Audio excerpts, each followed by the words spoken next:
Hi everyone, I'm Kim Campbell and welcome to my kitchen. I'm excited about this recipe and I know it's springtime, but it's kind of cold here in the North Carolina mountains. So I felt like something a little bit more like a comfort stew. And I have the dog right below me, so I'm going to try not to trip over her. Tonight we're making Hungarian goulash. When I was a kid growing up, my mom used to make goulash and it had all the traditional components. It had hamburger, it had tomatoes, it had pasta noodles, and spices. And she was really good at what she did. Hungarian goulash actually goes way back. It's very traditional and obviously Hungary, and it was considered sort of a cowboy sort of casserole stew, and they used potatoes, and then it became Americanized and we used pasta. So I'm going to share with you my mother's version that I put my version and my spin on it. So, and I'm going to use the Instant Pot because I'm a fan of a one pot meal. I love my Instant Pot. I can make dinner at 3 o'clock in the afternoon and it's done at 5 or 6 and it just stays in the warm mode. So it's really, really nice. So the first thing I did is I cut up an onion and then I cut up a couple of carrots and then I used a green pepper. My mom always used green peppers for goulash. So I used one green pepper and one poblano pepper, which poblano peppers they're bigger than a jalapeno. They're a little smaller than a green pepper and they're spicier than a sweet green pepper. So if you take the seeds out and the ribs out, it's really not that spicy. So the first thing we're going to do is we're going to add our onion, and I always love to use a red onion. You can use a white onion, and then our carrot and our peppers, and we're going to throw that in the Instant Pot. And you can hear it, I put it on the saute mode. So a lot of people wonder, well, why do I need to saute my onion first? You need to do that because onions they're sweet and they're mild and they add a lot of flavor. And if you just throw them in there with everything else and then just cook it, you'll get a really different flavor in your stew. And mostly what we're going to worry about here are the onions because we want to make sure they're cooked really well. And actually, I forgot to tell you, I used 8 ounces of mushrooms. And that's my meat replacer, sort of. It's one of my meat replacers because my mom used to use hamburger. So we're going to use mushrooms, 8 ounces. You can use any kind of mushrooms, but I'm using button mushrooms. And they have a lot of moisture. And if you put a little bit of sea salt or salt in this, it will help to pull the moisture out of the vegetables. If it starts to stick to the Instant Pot, we're going to use some vegetable broth to deglaze it with. I know this seems like it's taking a little longer, but once we get this sauteed, it's all going to go in the pot. So let's talk about, while that's sauteing, let's talk about the other ingredients. I'm going to use 1.5 cups of macaroni noodles, and we're going to put those in the Instant Pot. We're not going to cook them up ahead of time. That's what makes this recipe so fun. Just really easy. And then I'm going to use a jar of marinara sauce because there's so much flavor in a jar of marinara sauce. And I'm just a bit lazy. You can find, this is where you have to learn how to read your ingredients and look at your label. There's a lot of marinara sauces and they have lots of things in them. So make sure they're not full of too many oils and too much sugar and too much salt. Trader Joe's has a really nice no salt, no sugar marinara. This one is lower. But if you don't want to use a marinara sauce, this is a 24-ounce jar. You can just use a can of crushed tomatoes. I think if you're going to use crushed tomatoes, a 28-ounce can of crushed tomatoes, you're going to need to season it a little bit more, which is why I went with the marinara sauce. Then we're going to use a 15-ounce can of tomatoes, just plain tomatoes. I'm going to stir this up a little bit. Okay, the onions are cooking nicely. And then we're going to have 3 cups of vegetable broth. Let me tell you though, the liquids in this are really important because you're using the Instant Pot. You don't want to have too little liquid and you don't want to have too much.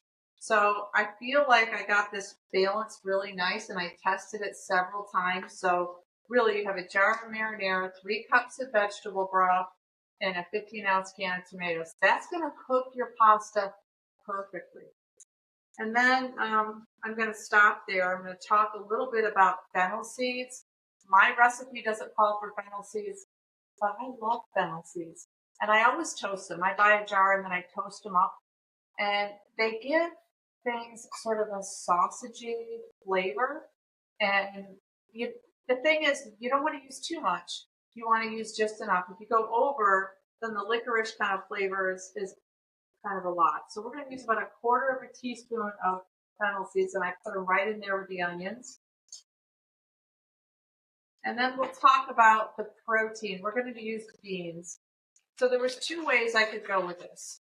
I could use red lentils, or I could use green lentils, which is essentially a brown lentil.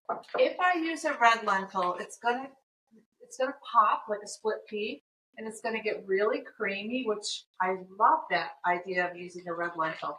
If you don't want that, you can go with a green brown lentil. But we're gonna go with red lentil because I personally really like that. I think this is probably enough because I'm really starting to smell those onions and they're getting tender and I'm getting a little impatient. So I think I'm going to stop there. I'm going to leave my saute button on though, and I'm going to go ahead and throw everything in here. So I'll start with my 24-ounce jar of marinara sauce. And I want to make sure I get all that good stuff out of the jar. So I'm going to put a little veg broth in there, shake it up.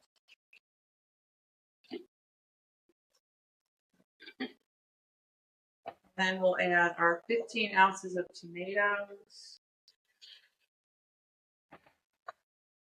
And then we'll add our spices. So let's talk about the spices.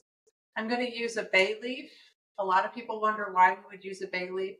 It really gives your dish an herby flavor. It's actually, I don't know if it's in the eucalyptus family, but it's a really nice thing. We use it for a lot of stews. I use it for lentil soup. It just gives it a nice flavor. Then we're going to use some Italian seasoning. I have 2 teaspoons. No, I'm sorry. 1 teaspoon of Italian seasoning, 1 teaspoon of smoked paprika. You could use sweet paprika. I like the smoky because we're not using the beef, so using the smoked paprika is really nice. A teaspoon of garlic powder, and then some salt and pepper if you're using salt and pepper.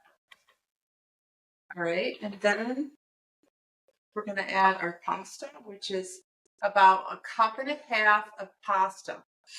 So I'll talk a little bit about the pasta. Let me just give it a quick stir. You want to make sure you use a whole grain pasta. So I'm using brown rice pasta. My kids, when they were growing up, always liked brown rice pasta because it tasted to them more like white pasta. And I could never quite get them to eat whole wheat pasta and really like it. So I went with this. You can use a whole wheat pasta. And then the last thing we're going to do is put in 1/2 cup of red lentils. That'll absorb your liquid, so you don't want to use much more than that. And then your 3 cups of vegetable broth. That's it. Super easy. Put it all in a pot and let it cook. Just stir it around a little bit. Oh, I forgot one thing. I think it's because I never say it right. Worcestershire sauce. So we're going to add 2 tablespoons of Worcestershire sauce. Ugh, it's a tongue twister. We're going to add 2 tablespoons of Worcestershire sauce. And it's not vegan. Worcestershire sauce is not vegan. It has anchovies in it. So you have to buy the vegan. And I know Amy's has one and Wizard has one, or you can make it. There's a lot of recipes online where you can make it from scratch, which is what I do because I can never find it in the mainstream supermarket. All right, I think I remembered everything. We're going to put the top on the Instant Pot. We're going to seal it.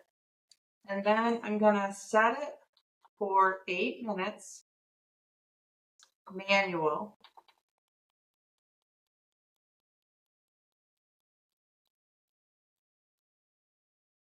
And we're going to wait. But you have to wait for it to come to pressure. That means it has to get really hot inside. And then once it comes to pressure, it'll start counting down.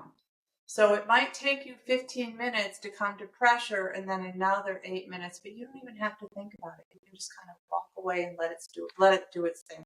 So I'll see you back here in a few minutes and we'll talk about what happens when it's done. All right, we're back. It came down, it cooked, it went up to pressure and then it counted down for 8 minutes and then I had to quick release it. Now, you don't have to quick release it. You can walk away and go for a walk and go do your thing and it will naturally release pressure. But I'm trying to do something quickly here. So anyways, I quick released it, which took a little bit of time because it's really hot. There's a lot of liquid in there. And wow.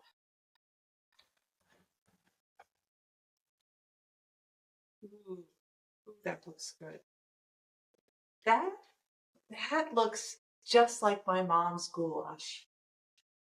I wanted to say that a lot of people put caraway seeds in goulash, which I don't do because we don't do caraway seeds because someone in our house doesn't like them. But then the final process is to add, maybe if you want to, you could add a little bit of spinach when it's hot.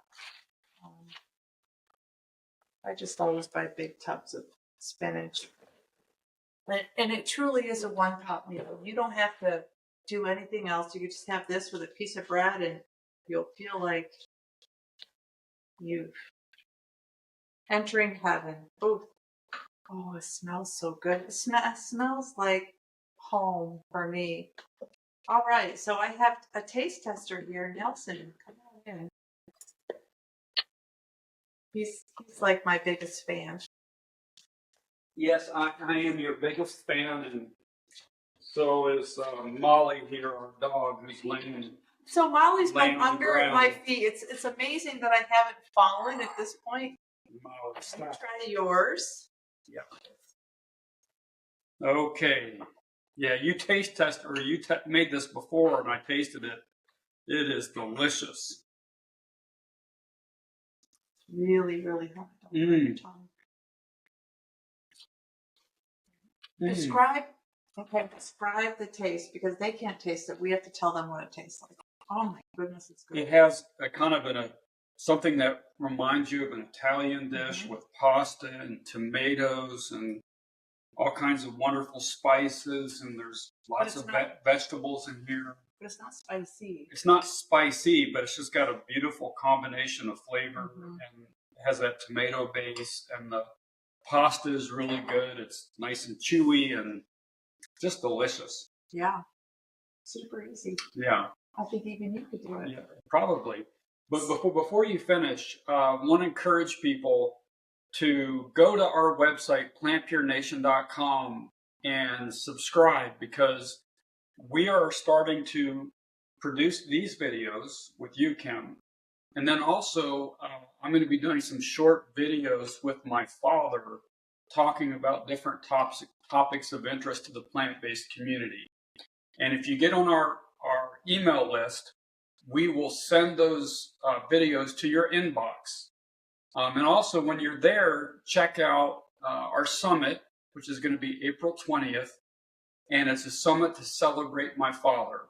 And to also kick off a crowdfunding campaign for a movie with paid actors and a script written by an Oscar-winning writer telling the story of my father's life and research. So go check that out at plantpurenation.com, and don't forget to subscribe when you're there. So join me next week because I think I'm going to make something a little sweet. So just for fun. I usually do entrees, but we're going to do something fun and sweet next time. So join us back here in a few days, about a week, and we'll have some more great recipes. And I can't wait to eat this for dinner. Yeah. All right. Bye.